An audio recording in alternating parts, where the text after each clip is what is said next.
Hey there, and welcome back. I'm Dr. Vince Leone, executive producer and co-host of the Practice Builders podcast. With my partner in crime, Dr. Kyle Pankinen, we deliver proven strategies to help you grow fast, specialize with confidence, and build profitable staff-run practices.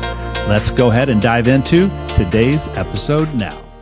Hello, and welcome to the Practice Builders podcast. My name is Dr. Vince Leone.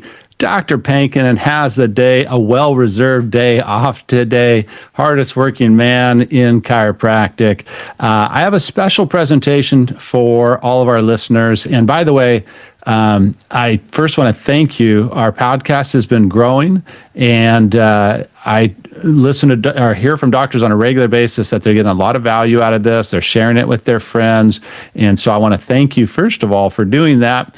And if you can like and subscribe, that would be awesome. We always appreciate that. If you can give us a 5-star review on Apple Podcasts, that would be phenomenal. And share it with a friend. You know, there's too many doctors out there that need this information. And Dr. Kyle and I put a lot of work into this podcast so that we can share what we've learned in the trenches over the years so that you can help more patients. Specifically, we've been focusing obviously on high value cash services, but we have really at Specialized Practice honed in on spinal decompression. Now, today's episode is what we call our micro training. So every single week for members of Specialized Practice, we do live Q&As. On Tuesday, Dr. Pankinen does a live clinical Q&A for members where he presents case studies, research, challenging cases from members, et cetera. And then on Thursday, I host the business Q&A. And so at the beginning of each business Q&A, I do a micro training on a trending topic. So I do I've done well over 400 coaching calls, several hundred of the business Q&As. So every single week I do between 5 and 10 coaching calls. And so I essentially I take what tends to be the area where doctors need the most help right now. And that's what I do the micro training on. And as we head into 2026, and frankly, this could be done at any time of the year, but this is a phenomenal time of the year because while, I'm a big proponent of goals, and those goals are very important to give us a North Star. To get traction, you need to focus on the process, right? It's great to set big goals. It's great to have that North Star. But if you don't work backwards from that and lay in a very clear plan of attack, right?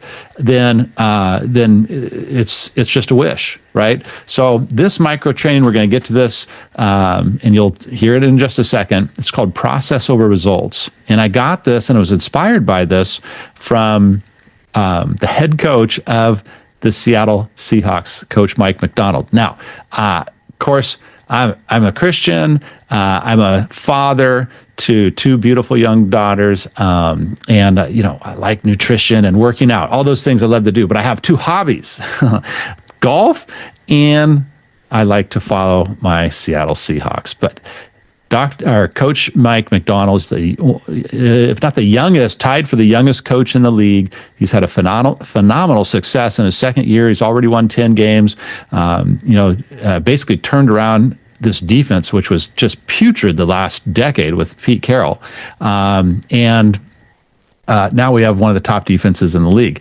And it all comes down to his process. And he always talks about process over results. So I started studying him, and I did a training just on this. And it was been well received by our membership. And I thought I would share it with all of our podcast listeners. So without further ado, I hope you enjoy this. There is a exercise / homework to go along with it. So I encourage you to take out a pen and paper and do the exercise. Take advantage of this time. Right now, it's December 12th. Okay, we're moving into the new year. There's no better time than right now to prepare for 2026 to make it your best year yet. Grow spinal decompression, grow cash services, help more patients, and create the life that you love. So, enjoy this micro training on process over results. So we're going to dive into our micro training today. And this is called process over goals. And it's the mindset that actually grows a practice and specifically niches. Now, why is there a picture of a football coach? So this is if you don't know this, outside of, my family, I have really two passions at this point. I love golf, and this is outside of, being a Christian and family man and, staying in shape, but just hobbies, golf. And I'm a big fan of the Seattle Seahawks, and I have been since 2003, so not forever, not since my dad was never a fan. So I wasn't like brought up watching football. But I played football since a young kid and in Pee Wee football all the way through high school. Loved the camaraderie, loved the team aspect of it. And like I said, in about 2002 to 2003, something like that, I just really started following the Seahawks, and we were doing well, right? We went to the Super Bowl in 2005 and lost. In 2013, we went to the Super Bowl and won. We had the best defense in the league, historically one of the best defenses ever. Lost the Super Bowl in 2014, should have won it. We were at the 1 yard line. We passed it. It was intercepted. Who knows why you pass on the one when you have Marshawn Lynch in the background? Okay, I'm sorry. I still have scars from that one. So anyways, so this is Coach Mike Macdonald, youngest coach in the league. Came from the Ravens. Before that, came from Michigan. He is a defensive minded coach.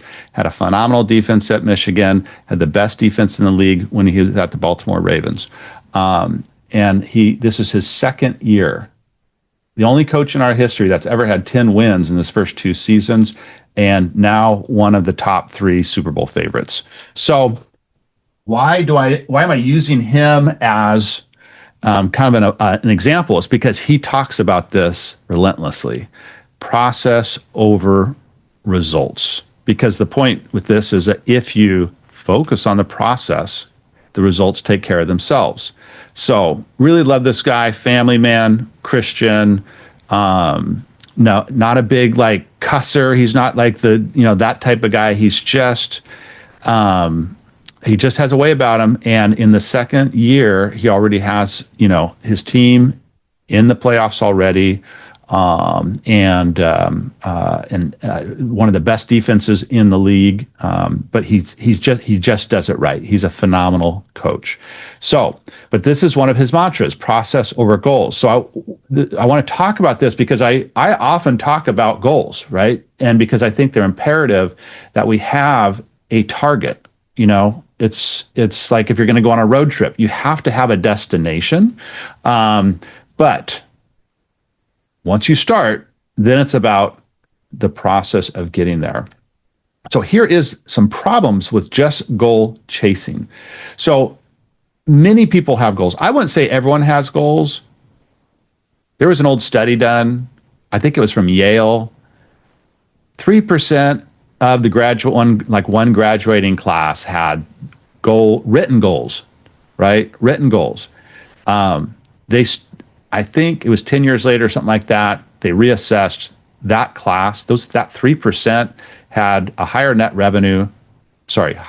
worth than all of the rest of that class combined. Okay, so goals are important, but the problem is not enough people have systems in place to reach them.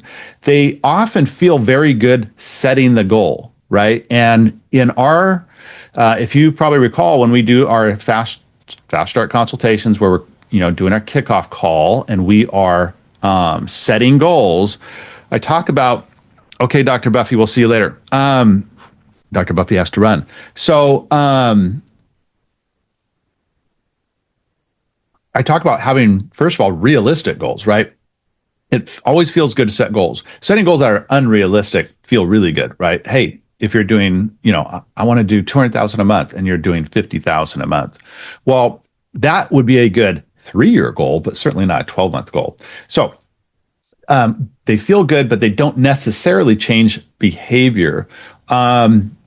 What I have noticed sometimes is clinics will get stuck when they watch the scoreboard instead of running better plays, using the football analogy. So a goal without a system is a fantasy. So we want to make sure that, again, we have the processes in place, and then that's where we put a large percentage of our focus. So revenue doesn't rise just because you want it to. Decompression starts don't necessarily increase because you hope they will. Conversion happens when your daily processes get dialed in, and your growth ceiling is either capped or opened up based on consistency. So a ceiling will come in place with inconsistency is the point here. Now, if we look at Coach McDonald's principles, while they have the target of the Super Bowl, right? That is their long-term target. That's clear. But on a daily basis in practice or at the game, he's not saying, let's go win the Super Bowl. He's focused on, did you get the right read? Were you in the right place? Did you tackle properly? Did you do the right reps in practice? Did we adjust to what the offense is doing, or vice versa, to what the defense is doing? That's what he obsesses over, right? So we want to take that same principle to practice and obsess over these processes that lead to our results. And small actions, if executed consistently, that's what results in those, the big time results. And there is no such thing as an overnight success. One of my best friends, he has a $100 million construction company. He just celebrated his 24th year in business. And 3 years ago, he hit 30 million. In 3 years, he went from 30 million to 100. It's that type of thing. He is one of the most detail-oriented people I've ever known. And it was funny, we were out having dinner a few weeks ago, and he was saying, hey, I'm celebrating 24 years in business. And I started, my official LLC was September 2016. I was still in active practice, so I started doing this on the side. And I was like, oh, that's so cool. I'm going into my 10 years. And I was like, you know what? But it's weird because I feel like I'm behind. And but just this year, we decided to go all in on decompression. And we obviously still support knee pain and neuropathy. All the training's in there because that's what we've been doing for years. Decompression, neuropathy, knee pain. At the beginning of this year, and I thought I was niching down. I thought, because the whole goal is to go, a mile deep and an inch wide, right? So if you're a generalist, you're going a mile wide, inch deep. So we're trying to go a mile deep, inch wide. So just at the beginning of this year, we said, I made a shift. I'm like, you know what? I'm going to niche down even further. I'm going to go all in. All my messaging, our team, our whole focus is on decompression at this point. We've had tremendous growth ever since then. It's simplified things. It's allowed us to focus on just this thing. My messaging in the marketplace is just this thing. And now I feel like I'm actually becoming known for decompression. And so, and he was like, no, you're not behind. It took us 10 years just to figure out what the heck we were doing. He's like, that's totally natural. And I think in our profession, we get marketed to a lot of this easy button and you can double your practice overnight. Does it happen? Yeah, it does happen. But it's not the norm, right? It's not the norm. And again, that's following this proven model. You'll have faster growth than, trying to figure it out on your own or again, just trying to hit the easy button. But the point being is we want to behave in this same way. small actions executed consistently over time, that's when people start to come up to you and say, what are you doing? Like, how has this happened? And you probably will just smile and say, well, it was a lot of hard work. It was consistently putting in the effort, the systems, et cetera. And that's what we're seeing, time over time. And it was funny. Like my buddy, Chad, he was like, this is actually what works. And he just wrote like 5 bullet points. And he talked about working your butt off, talked about building a team that can run things without you being involved in every little step, relentless with sales, right? Getting your name out there, meeting more people, getting more business. I mean, it was just the basics. And sometimes the basics aren't sexy, and that's the problem. We all want sexy.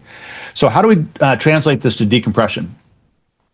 Well, every new patient call is handled the right way every time. So in week 5, staff training, right? And Dr. Venesiak, your game plan is coming over today. And of course, part of that will be staff training. So your front desk, where is their skill level 1 to 10 in terms of being an excellent communicator, hearing the patient, creating empathy, scheduling them, and getting them there? Hey there, it's Dr. Vince. And if you're getting value from this episode, please make sure to hit that subscribe button so you never miss an episode. And if you know another doc who's ready to grow their practice, share this with them. It might be exactly what they need right now. Thank you in advance. And now back to the show.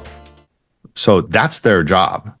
And so we want that role trained properly so that they have the tools. Like if they're not working off a script, then they're winging it, right? And if your front desk is 25 years old, they don't have the life experience to wing it and do it properly, I promise you. So use a script, which is in week 5. Next, every day 1 and day 2 is run the exact same way, right? Day 1, hey, they get there 15 minutes early, they fill out their paperwork, they watch the pre-consult video, you are notified at 4 minutes, and then you walk right in, right? So they're seen on time, they're getting educated, and even before that, they get the new patient webinar, they're consuming that prior to coming in. Day 2, right? What we would do, we would just show, and this is something I wanted to do, is create basically a highlight testimonial reel that everyone can show to their patients. So it'd be a pre-day 2. But this is what we did, is we just had 5 minutes of testimonials. And it was all our testimonials. So I'm kind of wavering on whether this is, I want to be transparent about this. In other words, like if a patient sees all these testimonials, but they're not the doctors, I think there's a way to frame it. Hey, these patients have been through our protocol and have gotten these results. That way, it's not saying, hey, all these patients were this doctor, but I'm always trying to create things that you guys can just plug and play, like the pre-consult video. But the point being is, every day 1 and day 2 is run the same way every time, right? Your report of findings, you don't have to change anything about that report of findings. It's the same report of findings because they're all disc patients, right? Report your ROF, again, delivered using the proven framework. Internal marketing. What you'll find is if you only rely on external paid marketing, your costs will continue to rise over time. If you balance it out with internal marketing strategies like patient appreciation days, open houses, email marketing, physician referrals, et cetera, signage, flyers, postcards, what you'll see is you will be able to much better manage your new patient acquisition. And your staff roles are executed without improvisation. Again, in week 5, spinal decompression A to Z, spinal decompression frequently asked questions. How do you put a patient on the table? When do you put a patient on the table? When do you ice? When they go to laser, what does that look like? Like all these processes really need to be dialed in so that the the staff member at least knows what is correct so that they can then work on that and they can hone and improve their skills. Are they asking for testimonials? Are they asking for referrals? Are they asking for Google reviews? Are they doing that on a daily basis? Are they getting bonused for that? We talked about performance-based bonuses in the program. So these are elements of having a staff-driven practice. And when it's done right, that's when it's operating properly. And it's a beautiful thing because it takes a lot off your plate. The 4 buckets of our high-value processes. This is our plays, right? Clinical. So protocol consistency. Are you consistently recommending our protocol? That's the first thing. Are you doing evaluations at the proper time frame? So midterm evaluation after 4 weeks, final exam after the entire protocol. I am interested. I was talking to Dr. Horn. They do an 18? Basically at the end of month 2, they do another exam, basically when the patients have 4 visits left. I like this for a couple reasons. One, obviously, we're checking in with the patient. I've never done this before, so I'm going to explore it further to see if we want to add it into the protocol. But obviously, we're able to get an update on where the patient's at to see whether they're going to need more than the final 4. And I would always bonus 4, by the way, guys. I mean, I didn't. If they needed if I felt like they needed like way more than 4, then yeah, we'll talk about charging. But I would, they'd already paid. Well, in our case, our care plans were around $8,000, so they'd already made a big investment. So I wasn't going to. And by the way, I don't recommend case fees that high. I like the 4 to 6 in the case fees range. Point being is at that visit 18, we'll know, hey, are we 18 or 20? Point being, do we think they're going to finish on time? We can start laying the groundwork for maintenance. We can see if we're going to feel like we're all on the same page with what success looks like. So the evaluations, are we putting them on the 24 visit care plans? Then systems and operations. Are you having regular meetings with your team, huddles? These can be daily. They should definitely be weekly. A huddle, by the way, it doesn't need to be some drawn out thing. It can, if you do a daily huddle, it could be a 5-minute before you start the day. Okay. What new patients are on the books, day 1s or day 2s? Are there any problem patients I should be aware of? This would be feedback from your techs. Are we on track to hit our goals? That's it. I mean, again, it's a huddle. Come in, boom, boom, boom, boom, boom. Now, the key with the huddles is you want to have the staff member ready with the information. And so for them to be ready with the information, you need to tell them what to provide. Tracking your metrics on a weekly basis. Obviously, like we just talked about with Dr. Mark, consults that are scheduled, showed, closed, revenue. And if you want to track visits, if in terms of just your chiropractic side of things, hey, are we on track with visits wise for the month, right? And you would check that at the end of each week. If you're not tracking your metrics on a weekly basis, and I would recommend carving out time either on Monday or Friday. So Monday, you'd be reflecting back on the past week. Friday, you would, at the end of the day, you'd be reflecting on the past week. Hey, did we hit our goals this week? Did we hit our goals in terms of consults and starts and visits? Because what that does is, if you're on track, great. Reward yourself. If you're behind, hey, kick things in the butt a little bit. If you're ahead, awesome.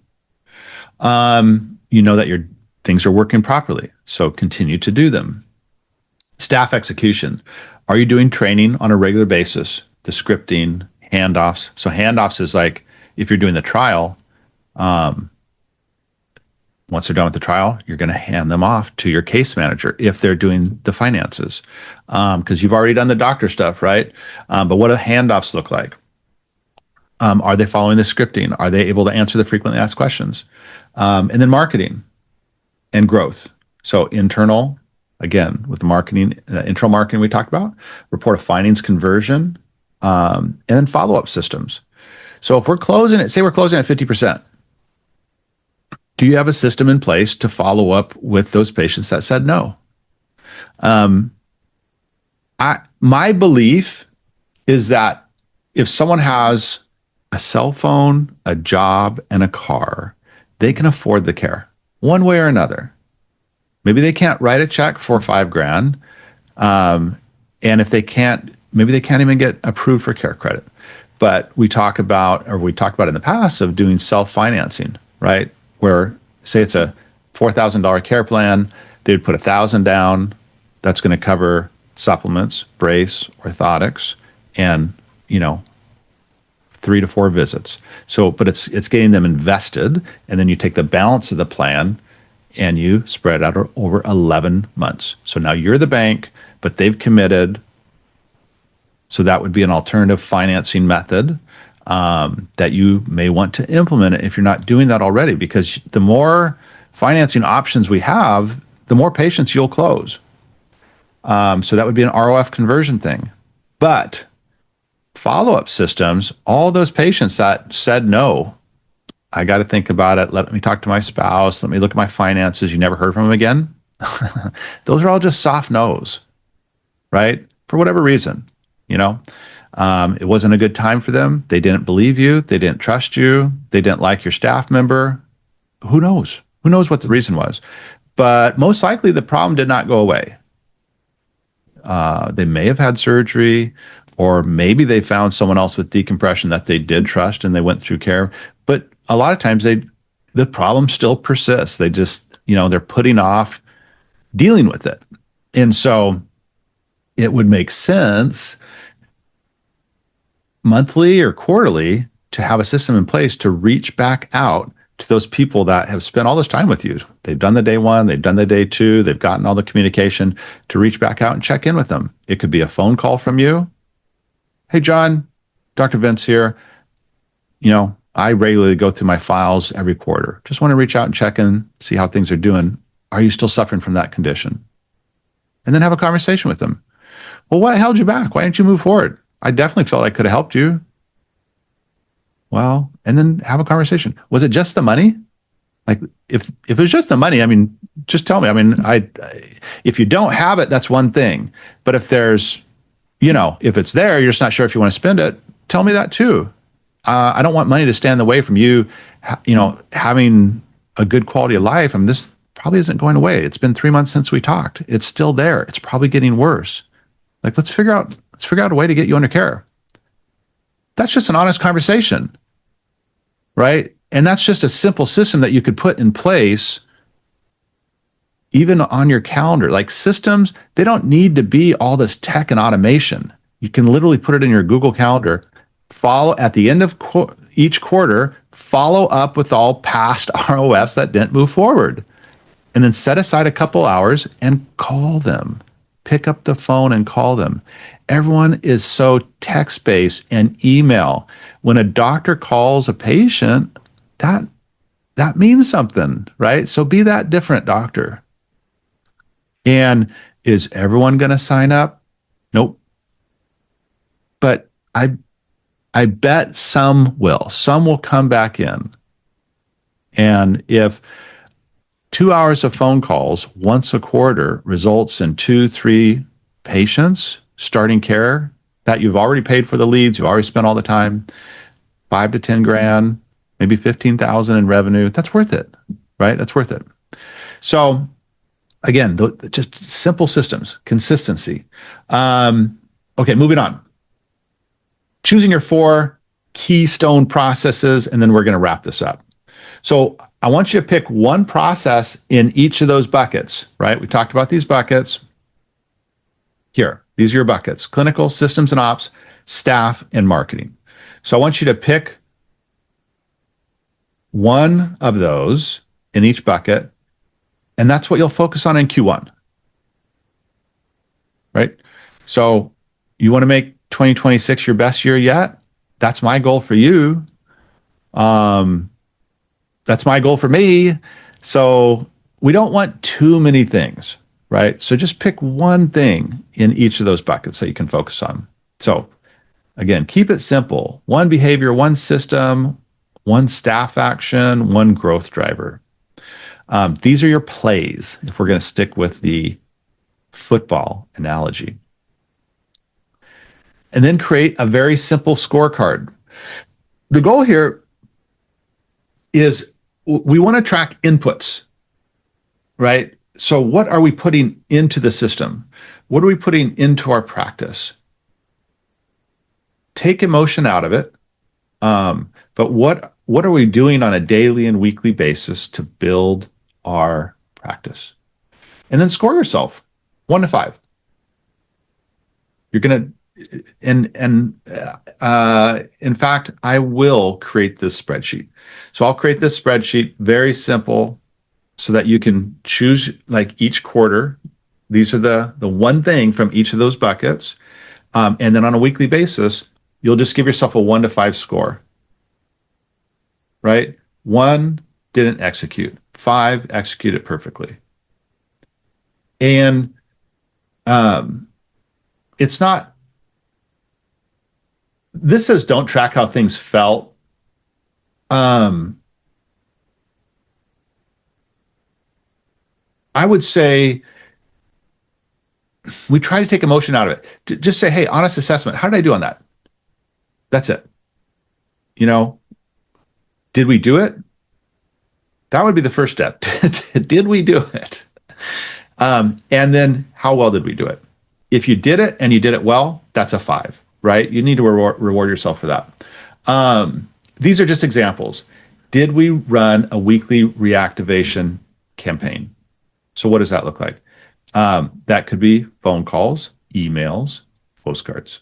Did we follow our report of findings framework for every case? If you go through the ROF training, the alchemical ROF training, which is vital. And by the way, if you want help, coaching, etc., on ROF, Dr. Vinny's your guy. Fridays, he's available. Please take advantage of that. In fact, today I'll post links for Dr. Pankinen, Dr. Vinny, and myself for this 15-minute coaching calls. But are you following your ROF framework, right? Are you using the tools? Are you asking the 4 horsemen questions? Are you doing the trial, right? Are you presenting all the financial options? Did you complete some staff training reps? This could be each week. If you go into week 5, you'll see the frequently asked questions. It's a sheet, I think 3 sheets of questions. And you a designated time. So you don't want to do this kind of haphazardly. You want a designated time. Go through 5 questions. So hope. If a patient asks you, when am I going to start to feel better? What's the answer? That's it. And you're going to do 5 of those and make sure that she responds appropriately. By the way, if you look at the FAQ sheet, I've always said most of our patients start responding in 2 weeks. The research in the podcast we covered with Dr. Pankinen, most patients start feeling significant changes in 3 to 6 weeks. So I thought that was interesting. Did we complete our internal marketing action? Again, these are just examples. Okay, so wrapping up, what happens when you do this for 90 days? What I want you to do is test this. Don't take my word for it. Just test it. I'm going to be doing it alongside you. I'm going to be doing the same thing in my business. But when you do this 90 days, it creates what's called a flywheel. A flywheel, if you think of it like this, it's a circle and it has little arrows on it. And each touch point reinforces the next, and the flywheel spins faster and faster, and it becomes more and more profitable. So an example of this is Amazon. So you buy something, you get a great result, or it gets delivered to you quicker, you get a great result, and you buy more stuff. That's literally their whole business model, right? They just want you to buy more stuff. And they want to deliver it fast, and they want to make sure that you like it. And if you don't, they have easy returns, and it goes round and round. And that's why it's a whatever it is, probably $1 trillion company at this point or getting close. So that's the flywheel. So report a finding. When you do this and consistently over 90 days, I think, and if you do this for 90 days, I think you're going to start to see results. So your report conversions will rise, starts increase, staff confidence will increase, which is awesome. That makes your job easier. Marketing becomes more consistent because you're not relying on just one source. The practice stops feeling chaotic. In other words, not this, it's more like this, which is what we want, smooth and up and to the right, if we're thinking of like the stock market chart. And the scoreboard begins to reflect your inputs, right? So the scoreboard, that's the revenue. So scoreboard's revenue. The inputs is all the stuff we've talked about today. So stop trying to hit. Now we're mixing sports. Stop trying to hit home runs, run the plays. Stop focusing on touchdowns. Focus on running the plays. Goals create your direction. The processes create the results. Consistency beats intensity. This is huge, right? Because when we start to fall behind or we're not hitting our goals, we tend to go, I need to do all this stuff. But if you consistently do these things, you don't need to get into that intense mode, right? Because the consistency, the inputs will create the results. So we focus on the process. Outcomes will take care of themselves. Here's the homework.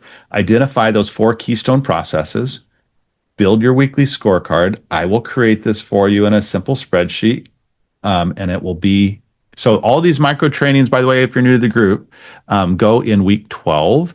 And so there will be a downloadable spreadsheet there with it and the action items and resources. Commit to this for 90 days. This is a perfect time, right? First quarter of 2026, commit to this process and then report your progress, okay, as you go along. And progress, questions, that's what these Q&As are for. It's what the one-on-ones are for, etc. All right. So I hope that was valuable for you. I know we went a little long, but I just feel like the timing is super important heading into 2026. Hey, it's Dr. Vince again, and hope you enjoyed that episode. And if you're ready to grow your practice fast with high-value decompression patients, then the Decompression Accelerator could be a phenomenal option for you. This is our 90-day sprint to help you scale with proven systems, staff-driven protocols, and full marketing support, and it's all guaranteed. Spots are limited. Head to www.decompressionaccelerator.com to learn more.